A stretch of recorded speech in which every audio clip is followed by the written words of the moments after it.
장난이야,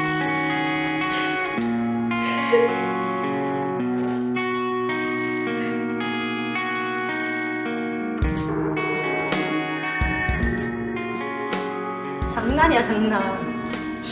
가슴다 진짜.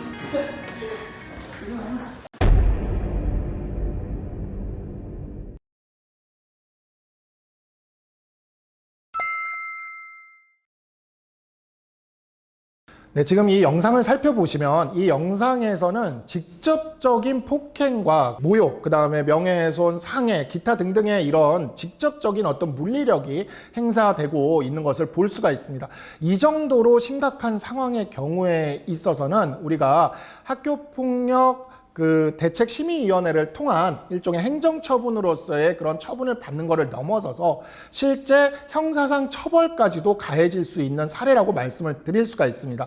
학교폭력을 저질렀다고 해서 청소년이 형사처벌을 받을 수 있느냐, 이런 거에 대해서 청소년의 경우에는 적용되지 않는다, 이렇게 잘못 알고 계시는 분들이 있으신데요. 사실 우리 법은 만 14세 이상의 경우에 있어서는 형사처벌이 충분히 가능하도록 이렇게 규정되어 있고요. 만 14세 미만이라고 하더라도 만 10세 이상, 만 14세 미만의 경우에 있어서는 촉법 소년이라, 그래서 보호 처분으로서 소년원 등에 감치될 수 있는 그러한 처분이 내려질 수가 있습니다. 그래서 형사처벌이나 보호 처분이 충분히 가능한 사안이고, 그러한 범죄로서 처벌될 수가 있는 사안이기 때문에 아무리 미성년자라고 해서 자신은 이런 데서부터 모두 자유롭고 이런 데서부터 책임이 전혀 없을 것이다, 이런 착각을 해서는 안 되겠습니다.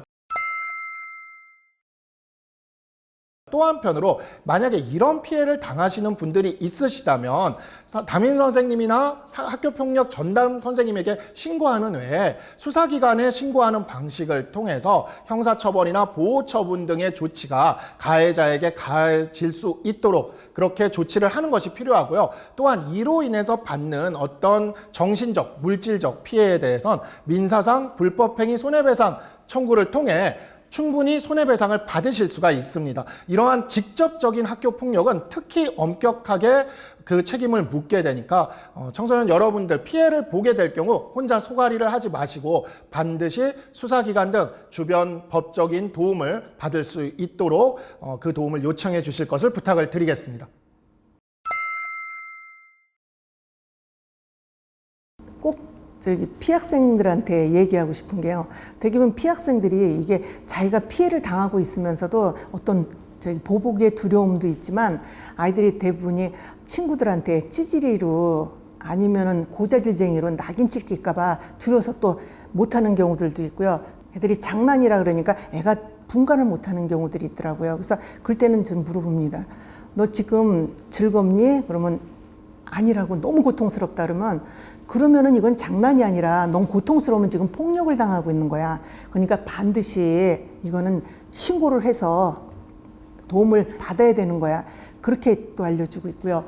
참는다고 해결이 되는 게 아니거든요. 결국은 고통 속에 계속 끌려가다가 결국은 큰 사고가 터져가지고 큰 상처를 입게 되니까 반드시 도움을 요청을 해야지 해결이 된다는 거. 나의 고통이 끝날 수 있는 거는 신고와 함께 이루어진다는 거 반드시 기억해야 되는 부분입니다. 실제로 학교폭력 피해를 경험하게 되면은 불안과 공포와 같은 심리적인 반응을 동반합니다. 그리고 대개의 학교폭력 피해를 경험한 학생들이 학교에 오지 않는 등교 거부와 같은 회피 반응을 사용하고 있거든요. 회피 반응이라는 것이 내가 처한 위험한 그 환경에서 벗어남으로써 그 어려움을 해결하겠다는 심리적인 반응이죠.